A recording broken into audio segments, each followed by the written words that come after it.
All right. You want to whisper again before I start? Okay. Should we just have this as the intro? No. Striking gold. No.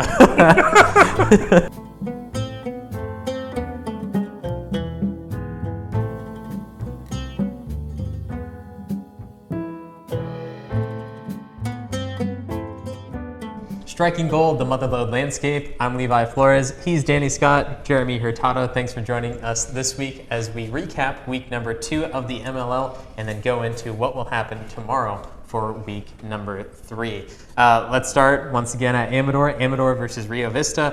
Final score of 51-12, and Amador still rolling high on their offensive pressure. Yeah, I mean, Amador has really had 2 cupcakes in the first couple weeks. They put up 46 points against Forest Hill and then 51 last week against Rio Vista.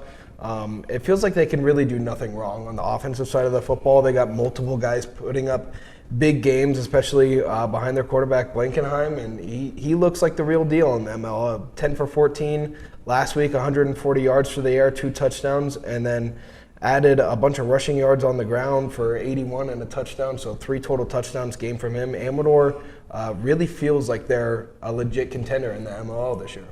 Yeah, absolutely. I mean, like you said, that they've kind of went from the team we didn't know a lot about at the beginning of the season. Okay, now we're going to preface this. They beat Forest Hill, and they beat Rio Vista. So we don't really know how that's going to be as far as strength of schedule coming into the season. What we do know is this week they play a 2-0 Union Mine team who beat Argonaut last week rather. I think this week is going to be a test for them. Can they take that show on the road back up to Union Mine? It's kind of a rivalry game. It should be sellout crowd because I know they got some promotions going on there at Union Mine this week for their junior football team coming out. So it's going to be an interesting turn of events. I think they did really well against Rio Vista. They jumped on them early. They're up 40-6 in the second quarter or something like that. So they kind of cruised the rest of the game. But don't get it wrong, Amador has a huge offensive line, and they got some guys with speed, and they can throw the football around a little bit. So we'll see how that kind of matches up against the Union Mine talent they have. Yeah, we'll talk about that more in just a little bit. But Amador, 26 points in that first quarter, averaging, I think it's 48.5 points per game through the 2. So their offense just continues to roll. And then they only allowed 12 points and allowed 381 yards in that game against Rio Vista. So that's another big thing to look at. And Amador, they were a sleeper team. You had them at the bottom of your power rankings to start the season. I'd put them all the way up to 3 after week 1 win. So I think that they're going to stay there for me, and hopefully it's changed for you. But they also have that game against Union Mine. When we look at what we guessed for that game, I said Amador would win 35-21, and Jeremy, you said 35-26. So just by a few points, I'm going to get 2 points on that. Jeremy gets 1. Now moving on to Argonaut versus Union Mine. Union Mine's going to play both of those teams in which they are future league opponents. 26-6, Union Mine got a victory. Argonaut just really hasn't been able to get anything going on offense the past couple weeks. They scored 6 points last week. They scored 0 the week before. Mm-hmm. Granted, they have played 2 decent teams in the San Joaquin section, However, they just really can't get anything going. And until they can offensively, they've let up 40 points on the defense in week 1, 26 last week. It really feels like there's just not a mesh going on with both of the sides combined. So I'm really looking for them to either, one, this week, play good offense or good defense, because we haven't seen either one yet. No, absolutely. Like you said, it's kind of a learning curve for that new coaching staff coming in there. Granted, they're from there, but it's going to take a little time to get things going. Great coaching staff. It's just, like I said, there's some kind of disconnect right now offensively. They struggled mightily against Douglas, only had a little over 100 yards total offense. Last week, again, they got on the board for the first time, but they still didn't really be competitive against Union Mine. So it's going to be interesting this week. They got a team that I think is a little more suited for what they do, and we'll kind of see how things play out for Argonaut. And Argonaut, I mentioned last week, when you get blown out, you have everything in the world going against you, so you want to make sure that everyone knows that you're still a football team and that you can put some points on the board, you can still win. They scored that 1 touchdown last week, rushing in the second quarter. I thought maybe they can get a little bit more out of that, but then they were stopped short in the second half. from Union Mine. And it seems like the second half really hurts Argonaut more than anything. The other teams make their adjustments in the locker room, come back out swinging even harder than ever. On top of that, they allowed 12 points in the third quarter, which was most against Union Mine through all 4. And now, looking at our predictions for this one, Jeremy, you get 2 points, guessing 30-6. You hit Argonaut right on the head, and I said 35-10. So I had a little bit more hope, but that's going to drop me down with only 1 point, and you get 2. Now going into Calaveras County, well, technically Nevada at this point, but Carson, Calaveras, another 26-6 score. Danny, what do you got for us? Yeah, Calaveras 0-2, and you don't really expect Calaveras to be 0-2. Since I've been around, Calaveras has been one of the probably 2 premier teams in the MLO with them in Sonora. But they've been struggling, and they got a really, really tough opponent this week, and we'll talk about it in a little bit with Ripon Christian. But last week, they forced 4 turnovers, 3 of them coming in the first quarter, and still lost. So I'm really looking for Calaveras to be able to capitalize on their turnovers. They had, 5 in week 1? That's correct, yeah. And I think that's kind of the main reason they lost to Stone Ridge Christian. And then this week, they forced 4 and weren't able to get any points out of it. No, absolutely. And you hit it right on the head. I read an article from their coach, and he said, hey, we lost the turnover battle. That's why we lost week 1. This week, you go 4-1, you win the turnover battle and still lose a game. Yeah. So it's one of those things where coaches usually go, hey, that's the stat we look for.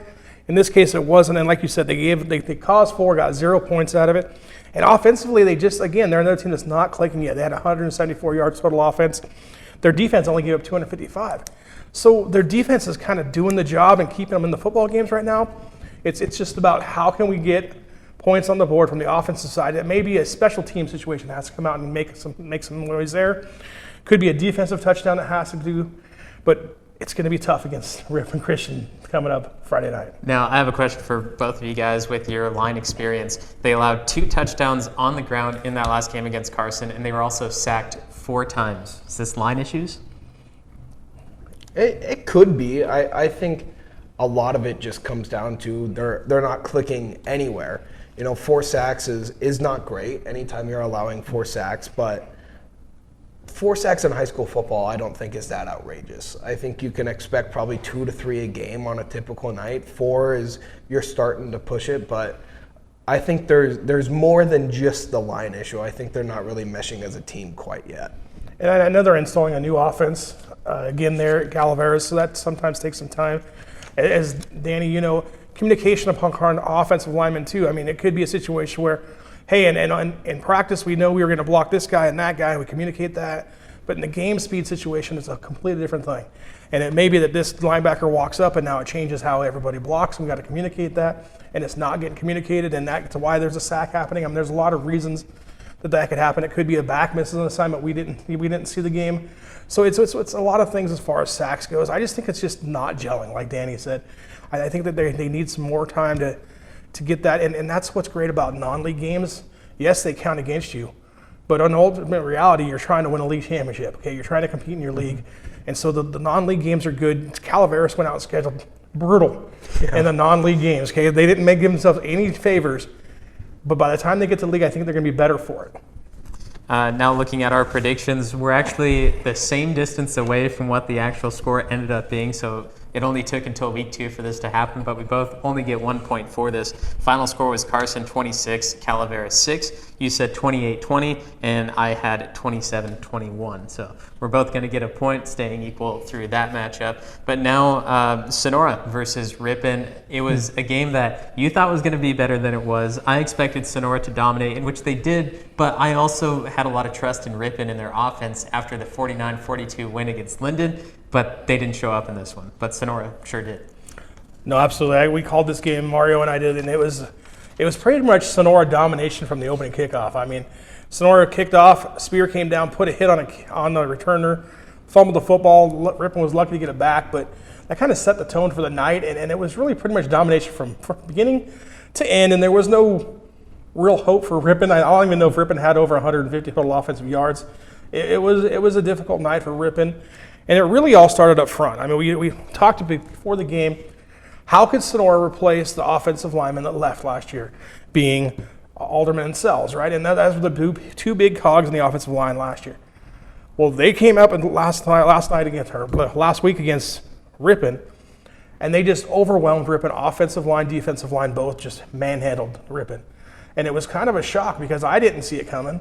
Ripon offense and defensive lines were decent size. They had done well the week before, but Sonora came out and just said, hey, this is our house. We're going to do what we do. And it was 22-0 before Ripon even knew what was going on. And then that was kind of like, I mean, it was, we looked at each other like, hey, this is over in the first quarter. It was kind of one of those games. So hats off to Sonora. They came out and did what they needed to do. They dominated a TVL opponent, which kind of sets the tone for next year. So I think they did everything that they had to do last week, and now they get to get another chance to do it against another TVL opponent this week. One thing that I know for sure about Sonora is they're going to be incredibly well coached. And you may lose a couple of guys like Alderman and like Sells, but it's really the next man up mentality there. When I was playing there, it was the same idea. If someone's hurt, okay, the next guy's going to come in and he's well coached enough where he's probably better than the guy across from him. And I think, week one you lose to Oakdale. Okay, they're a D3 team in the section and a powerhouse in Northern California. You only lose to them by a touchdown. Ripon, a very good football team, don't get me wrong. They're really good, but they're not Oakdale. And I think if you're looking at this one, you could have predicted it fairly easily when Sonora only loses to Oakdale by a touchdown. Sonora is a very, very good football team, very well coached. They got a lot of weapons on offense, and I think they're pretty primed to go for their 10th straight Mother Lode League title. Jeremy, you mentioned how Ripon probably didn't have 150 yards of total offense. They had 113. Yeah. And that's what it came down to, rushing yards, only 38 rushing yards, in which Sonora, they have that wildcat offense in which you have multiple options, multiple ways, and one thing is you practice against that offense. So knowing what run game is going to come at you, you can stop that as well. So playing a run game against one of the best running teams, not going to be easy for you.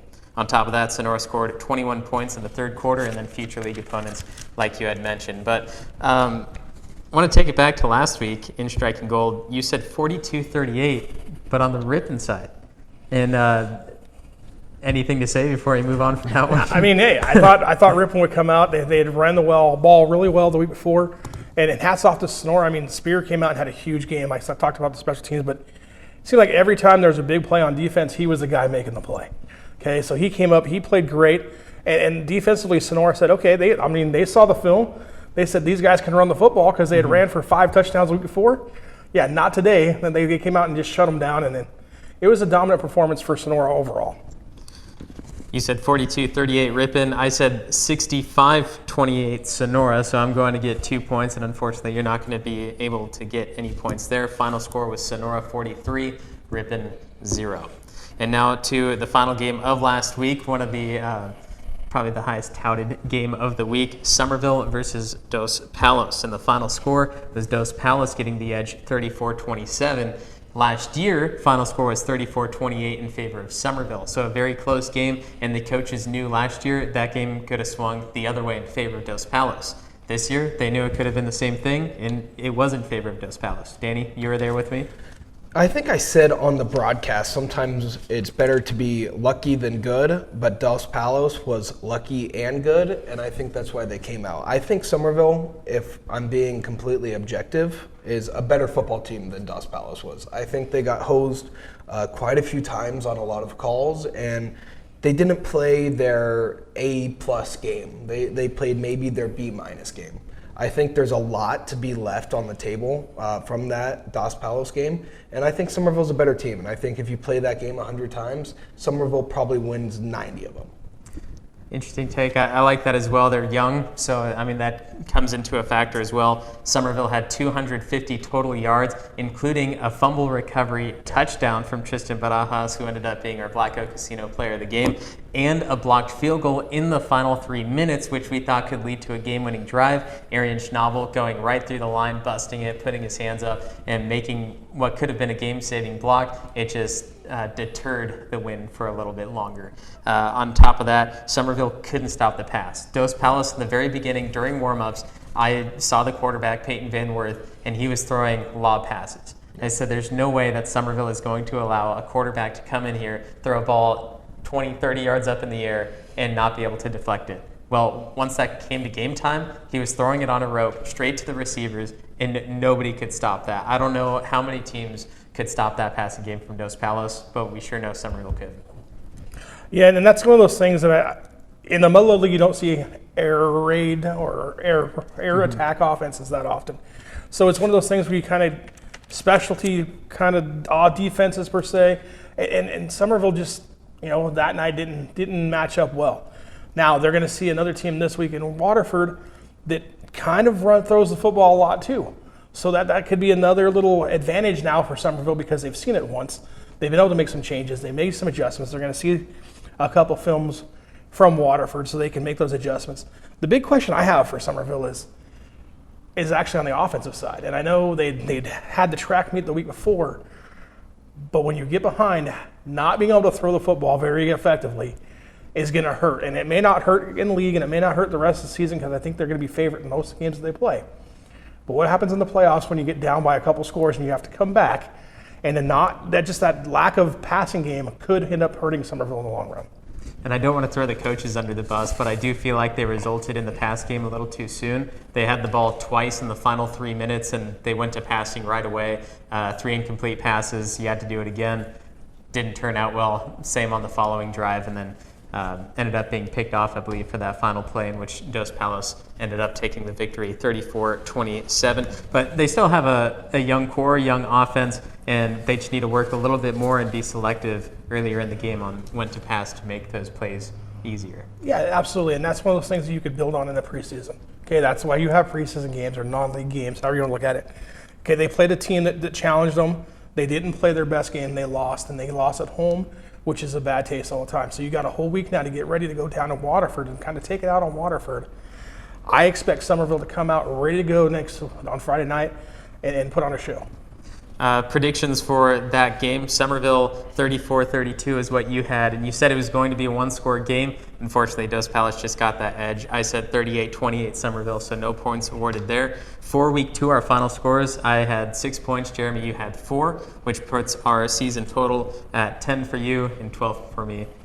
We were tied last week, 6-6, so just barely getting an edge. And before we head into week 3, we want to thank our sponsor, the Sonora Conference Center, 4 unique rooms in downtown Sonora. You can go to sonoraconferencecenter.com. And Danny, you said you've never seen this before. You talked about it being a cool place. I mean, multiple different rooms using for different things. I mean, what do you think about it? It's definitely a nice little area right down in downtown Sonora. It's definitely, if you need a conference, come check it out. Absolutely, and we appreciate them letting us use their facility to record our show every week. And, hats off. Thanks to them. Yeah, SonoraConferenceCenter.com to rent it out. And Danny, why don't you tell us now why you're here, who you are, and where you've been? Well, my name is Danny Scott. I am a former MLL football player under Coach Jeremy Hurtado at Bret Hart. He was my offensive coordinator my senior year. I started out at Sonora for a couple years and then transferred to Bret Hart, but I just graduated from Fordham University, so been trying to get into the broadcasting game, and now get to come back to my hometown and talk some MLL football with you guys. So I'm enjoying it a lot so far. Awesome, and you also played at Bret Hart. Sadly, no team this year. What are your thoughts on that specifically? Yeah, it's tough. I wish they had a football team. I bleed purple and gold, so it's sad to see that they can't get enough kids wanting to come out and play. But I think the JV team has a lot of talent on it, and I think Coach Kelly Osborne is doing a good job. He was my defensive coordinator when I was at Bret Hart, so I have a ton of respect for him, and I think he's doing a good job in attempting to turn the program around there. Awesome. Well, thanks for being here once again. We'll now get into week number 3, Amador at Union Mine. Argonaut Union Mine just played, and that was somewhat of a game. But now Amador, the highest scoring offense, goes against Union Mine, who averages 24.5 points per game. Yeah, Union Mine has played 2 really tight games, and Amador has played in 2 blowouts. I think this game is really going to come down to, can the Amador offense keep it rolling, and what can the Union Mine defense do against Amador? No, I agree. Union Mine, you look at them, they beat Bella Vista 23-15, and then they beat Argonaut last week 26-6. And you look at that and you go, okay, Bella Vista, don't know a lot about them really. They're from Sacramento. We know Argonaut's kind of struggling. So how is that going to play into facing Amador? And then it's really a question mark. I kind of have this as our game of the week for the league because I really think they're both 2-0. And I think it's a statement game one way or another for both teams. And it's one of those situations where I think that Amador going to Union Mine could cause some problems for them. But ultimately, I think Amador pulls it off. Looking back since 2017, Amador is 3-2 against Union Mine. Their last meeting was in September 10th, 2021, in which Union Mine defeated the Buffaloes 42-8. But the prior two meetings to that, in 2019 and 2018, Amador had huge blowout victories in 55-22, 55-28. And how that's going to affect this year, as Amador hasn't won a game the last 2 years, but now starting off very strong 2-0. I don't know really what to look at, but just based off the few games that both these teams have had, I say Amador 32, Union Mine 24, and Amador will stay 3-0. I have Amador 35, Union Mine 28. I'm going to zag a little because I think Union Mine has played a couple more close games. I don't know if Amador is going to be able to close it out if the game comes down to the wire. So I'm going to go Union Mine 31, Amador 27. All right, we're all right in the general direction there. First home game for Union Mine as well, and future league opponents, just like Argonaut and Union Mine were last week. And now, speaking of Argonaut, they'll go down to Livingston, in which both teams are 0-2. Argonaut has definitely struggled, but I think this is kind of a get-right week for them. And they're really close in kind of the rankings according to Max Preps. So I think it's going to be a somewhat close game, but I think Argonaut is finally going to get their first win of the year, and I'm going to have Argonaut win 21-14. Let you go next, Jeremy. Okay, I see this as a little different than Danny, so that's why I love having multiple people here, because you kind of get different views on things. And yes, they're both 0-2. Livingston, I think, has played a much tougher opponents. They lost to LeGrand 45-20, or excuse me, 21-19, and they lost to Pacheco 45-20. So I think that those teams are a little higher echelon than, say, Argonaut's played. Plus, Sebastian Casanova and Alex Hernandez have a 1-2 punch on the ground that Livingston, I don't know if Argonaut's going to be able to handle that. So I have Livingston 28, Argonaut 6. I think Argonaut still is going to have some issues offensively trying to move the ball against Livingston. And that's kind of how I see things playing out. We'll see on Friday night.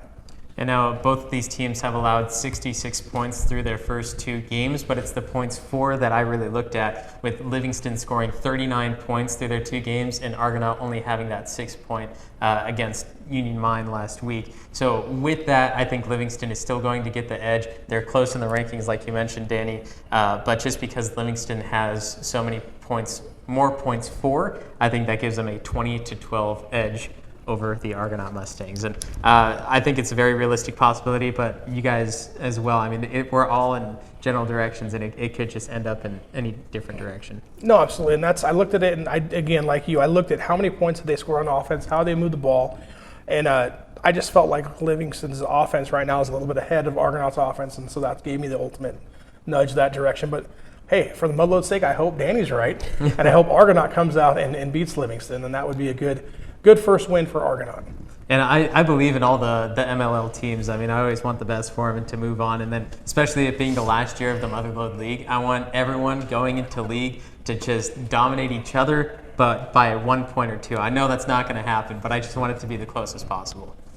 Coming up, Calaveras 0-2 versus Ripon Christian 1-1. Ripon Christian is one of the better teams in our section. So I think this is a very, very tough game for Calaveras. I think they're going to kind of struggle. If you look at the Max Prep rankings, Ripon Christian is number 36 and Calaveras sits all the way down at number 121. Mm-hmm. So there's a pretty good gap, and talent-wise, I think, as well, too. I think this is good for Calaveras as you move into league. You see much tougher opponents, especially in the preseason, and I think Ripon Christian is one of the toughest that they're going to play all year. You can throw them, I think, in that same category as like a Sonora. So I got Ripon Christian winning this one pretty handily. I'm going to go 41-12 Ripon Christian. And before we get to you, Jeremy, Ripon Christian is the D5 AA state runner-up right behind the Houston Huskies, in which Ripon Christian had a handle on that game. They started out very strong. They basically had the win. They started the fourth quarter up by multiple touchdowns, and the Houston Huskies were at home, down in a state title game, ended up coming back and winning that. And Houston, we know, is all tough. All of us know about the Houston Huskies, but Ripon Christian has really recently been making a scene in the football world, and I expect them to continue that. So I trust your prediction there on the score. No, absolutely. I mean, they're like you said, a powerhouse, right? And in the D5 level, that's why they're jumping all the way up to TVL next year. Okay, that's obvious that they can hang with those play teams in the TVL. And then, like Danny said, I mean, they've been just scoring points almost at will. I mean, they're 1-1. They lost a shootout to Central Valley Christian, 63-41, and then put 68 on a team that I don't know much about, Pajaro Valley. They won 68-0, but they have a 1-2 running back combination, and that's actually a 1-2-3-4 running back combination. And they got 4 guys that are almost over 100 yards already, and they've rushed for 11 touchdowns as a team. So that's a huge, huge rush game. Okay, so when that comes up to Calaveras, I think it's going to be difficult for the defense. I know Calaveras' defense has led the way, but I have it 48-6 Ripon Christian. Okay, I have the same prediction, 48-6 Ripon Christian. 2 years Danny, ago. can you look at his notes and confirm It's here. Post-production. So 2 years ago, Ripon Christian defeated Calaveras 49-34, and then last year 27-6. So last year, we looked at a few players from our very first episode of Striking Gold, but you look at what Ripon Christian did later in that season, and a 27-6 score isn't bad. So I wouldn't be surprised if this score is a little bit lower, but because Ripon Christian proved themselves last year and have continued to do so in weeks 1 and 2, I still say 48-6 Ripon Christian.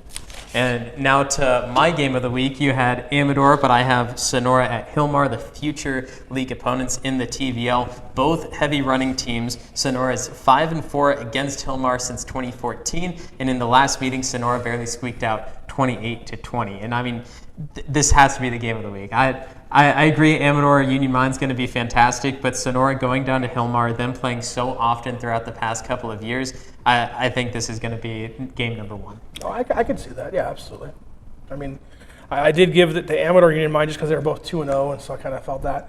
But yeah, this is that 1B type of thing where I think Sonora Hillmar is going to be a huge game. Danny? I played against Hillmar when I was at Sonora for 3 years, and it's always a fun matchup. However, I think this Sonora team is a little different. Hillmar lost week 1 45-20 last week. They squeaked out a win against Los Banos 21-13, and through some common opponents, we saw Somerville and Dos Palos. I believe Los Banos beat Dos Palos by 1 or 2 scores. It was 11 points, 33-22. It was a closer game. So I think Sonora is kind of ready to prove that they are ready to roll in the TVL. Well, I think it's going to be, a relatively tight game. I got Sonora winning 33-20. Okay, and then to kind of go off of that, I kind of agree with you a lot on that. Hillmar lost to Patterson, like you said, which is a bigger team. And then they did beat Los Banos, but it wasn't real convincing. I mean, 21-13. They have 2 running backs that combined for 6 touchdowns between Caden Bailey and Logan Costado.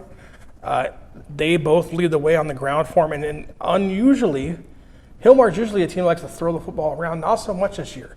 They're more of a ground game oriented team, so I think that's going to change the kind of dynamic a little bit. But I have Sonora pulling off a victory, 35-31.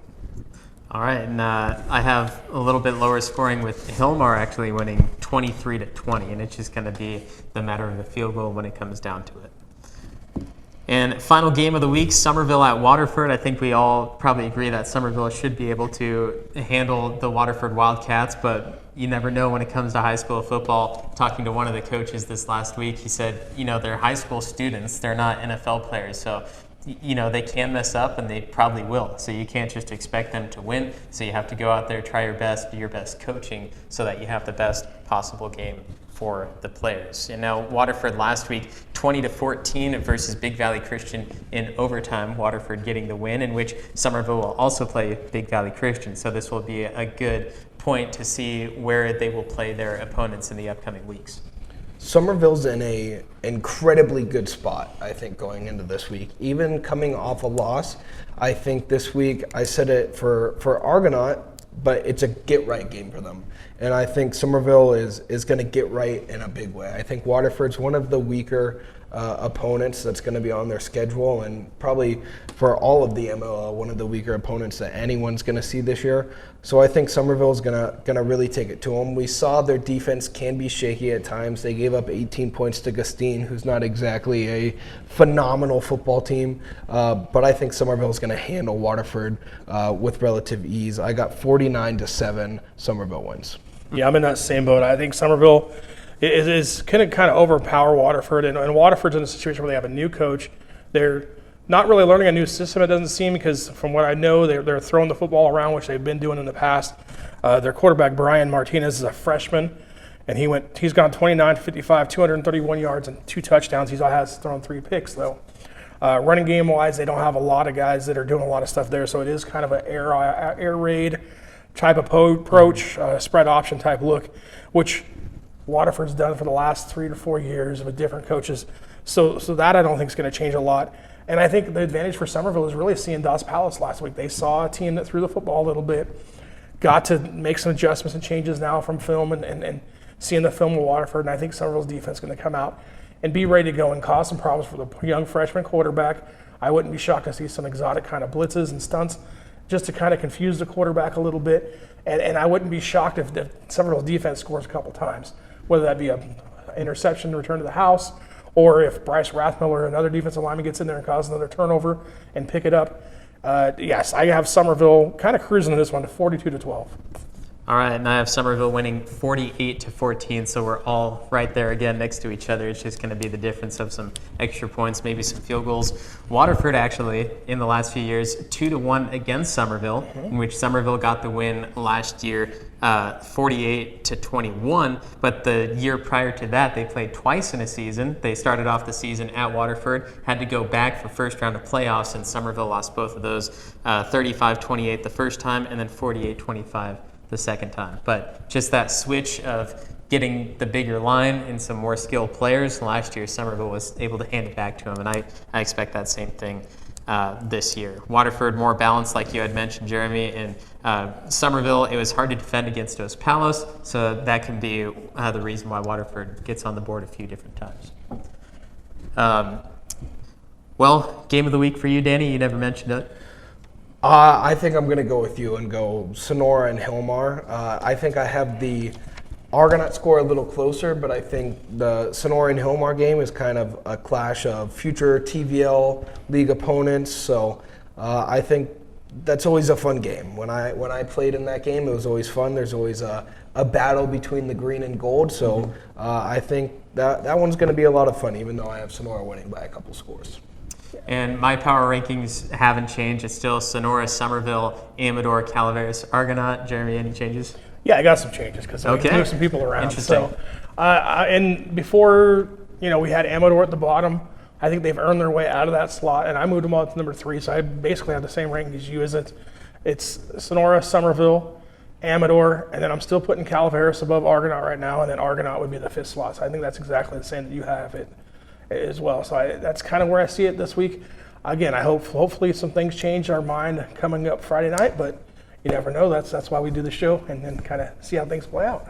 Yeah, and even though I have Sonora and Hilmar as my game of the week, I do feel Amador Union Mine is big just to see where Amador is at. No, absolutely. I think it's a huge measuring stick, like you said. Absolutely. So, Danny, any power rankings? I think I'm going to have to agree exactly where you guys are. I'm going to go Sonora, Somerville, Amador, Calaveras, then Argonaut at my bottom. But I think this week will tell us a lot about the league. I think there's a potential for a lot of shake-up. Maybe the top spot is going to remain consistent the whole year, but between the other 4 teams, I think it's kind of anyone's grab for second place. Yeah, and I mean, we've basically agreed throughout the previous weeks, and it's not until league that we really get to see what's going to happen. But until tomorrow night, hopefully you can watch a few of the games. And then next week, we'll be back for another episode of Striking Gold. Thanks to Sonora Conference Center once more. Thanks to Danny Scott for being here. Jeremy Hurtado. I'm Levi Flores. Thanks again.